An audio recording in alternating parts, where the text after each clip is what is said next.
Everyone,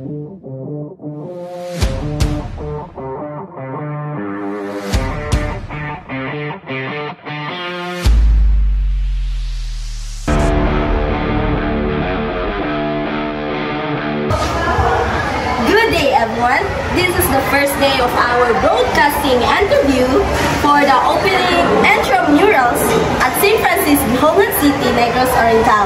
And wait, ano pang hinihintay nyo? Tara na!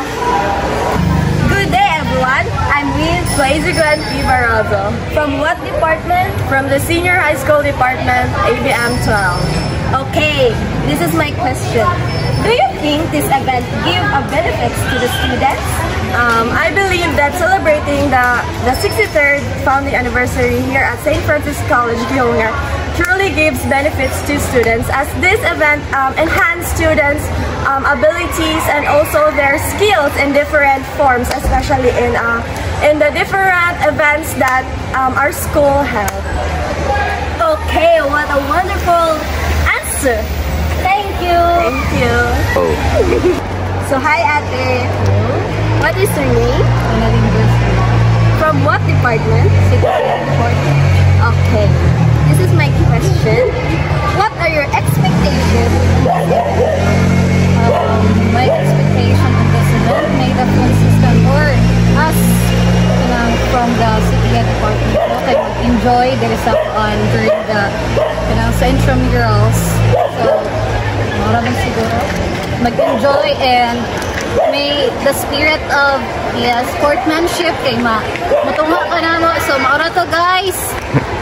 Okay, thank you Ate for your cooperation today. I mean Father Jumil Kasoda, the current president of St. Francis College. Okay. This is my question, Father. Have you witnessed the past year's intramurals, and so far, what experience that you had?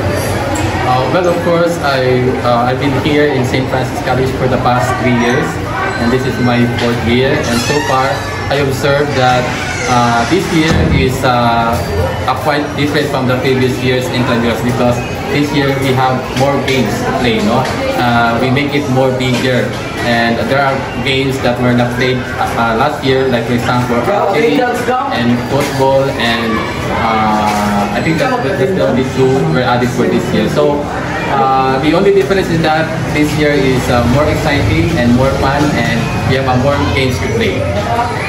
Okay, thank you so much, Father. Good afternoon, ma'am. What is your name? Hello, good afternoon. I am Nathan C. Blanco. From what department? From Senior High School Department, grade 12 nursing.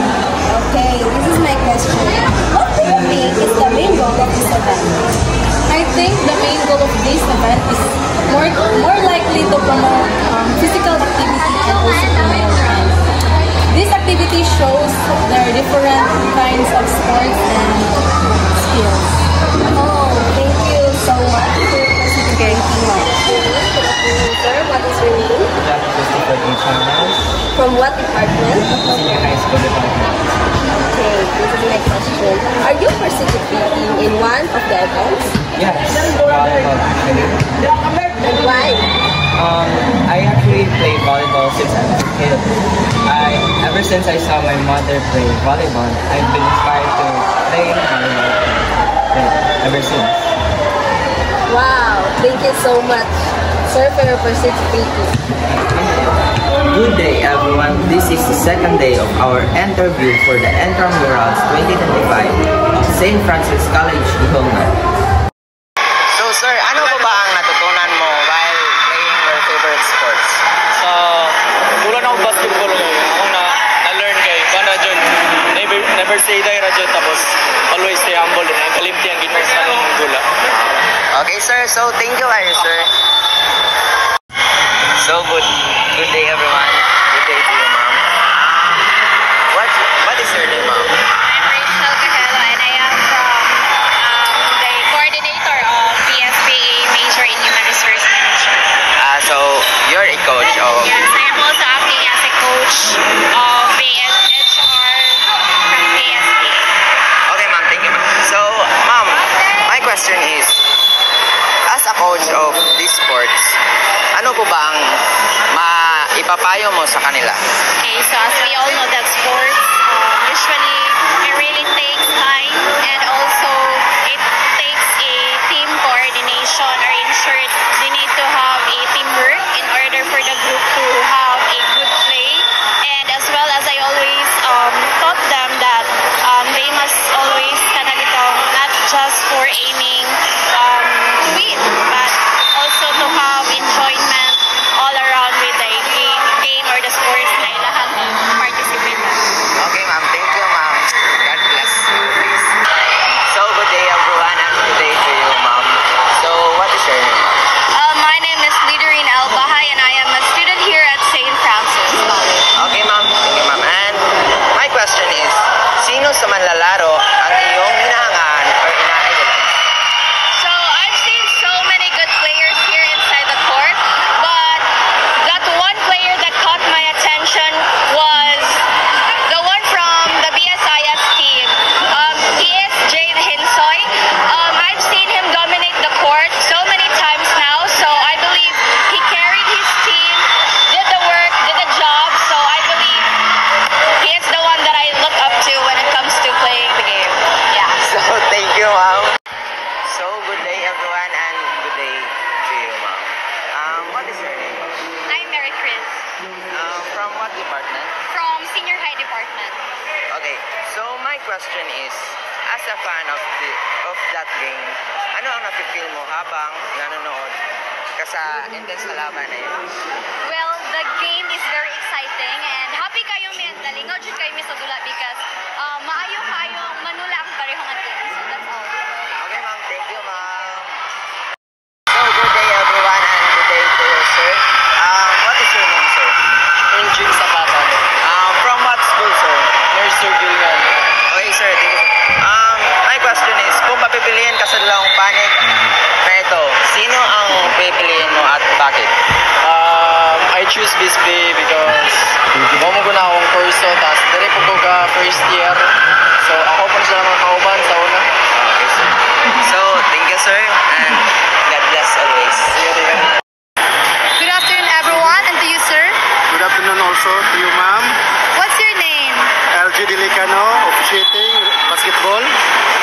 My question is, para sa UREF, ano ang kailangan at iwasan ng mga manlalaro para maging matiwasay ang kanilang paglalaro? Ang unang gawin natin po sa manlalaro ay iwasan natin yung init ng ulo. Tapos sunod tayo sa guidelines sa basketball. O kung ano man yung yung mga ginagawang practice rito o para maano natin yung malayo tayo sa gulo. Dapat iwasan natin yung anong mangyari, gamitin natin yung spirit of the sportsmanship at malayo tayo sa gulo pag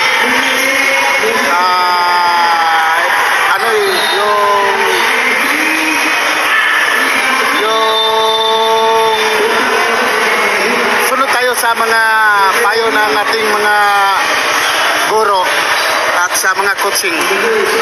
Thank you so much, sir. Thank you. Thank you.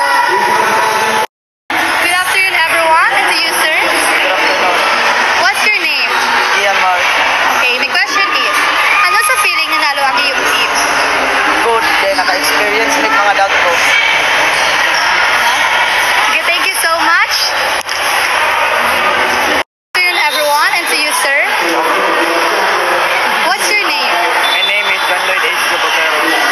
So, my question is, if bibigyan ka ng chance palaruin, ibibigay mo ba best mo para manalo team mo? Yes, I'll do my best to play siguro. So, ang mayatag ako ang tanan niya best para makatawag ako ang team. Kaya, especially, wala man eh, intrams man eh. So, dapat makuha na mga achievements and labanan niya sa mga magtigas, mga gahi. So, wala, ang mayatag ako ang best. Yes, thank you, sir. Good afternoon, everyone, and to you, sir. What's your name? Frederick Alberto Chefram Senior High School Department. My question is, sa tingin mo, anong team ang nanalo ngayong intramurals? Sa tingin ko, ang mananalo ngayong intramurals ay sa Senior High School Department dahil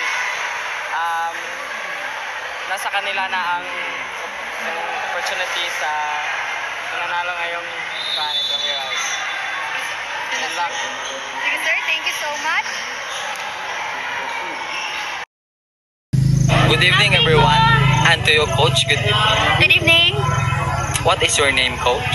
I am Abel Dumasapal from the BSIS department. Okay, coach, my question.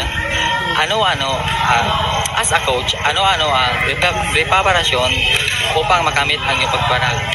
Well, una-una training, hindi namin nakamit yung like daily training kasi of course we need to balance academics with training for the preparation for intramurals. Pero para sa akin, the preparations that ginawa talaga namin is training para magkaroon sila ng communication and of course maging bihasa sila and also magkaroon sila ng maraming play. That's all. Okay. Hello, I am here with Jocelyn Espinoso from what department? from Education Department.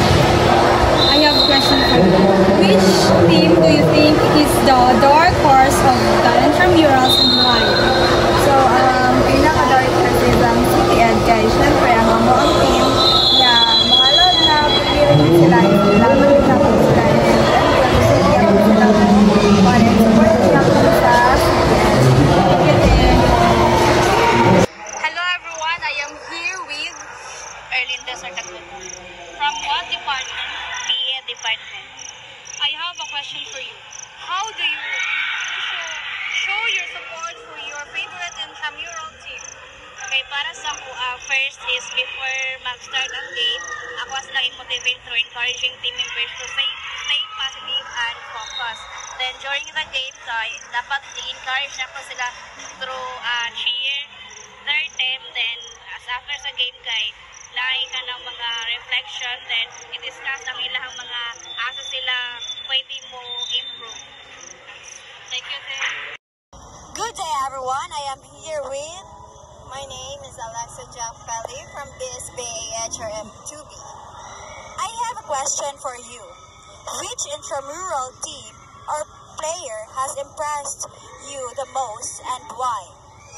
For me, basically, I have heard or witnessed yesterday the game of BSIS, and that really give a huge impact, which has me or myself impressed their capabilities and has the potential to become a varsity in this school.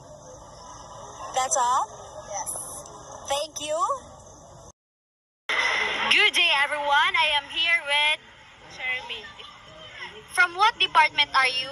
BSBA Financial Management. Okay, I have some question for you. How was playing in intramurals help you improve your skills or teamwork?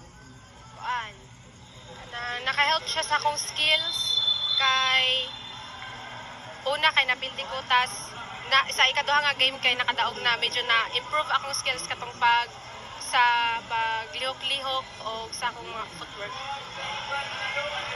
Okay, thank you ate and congrats.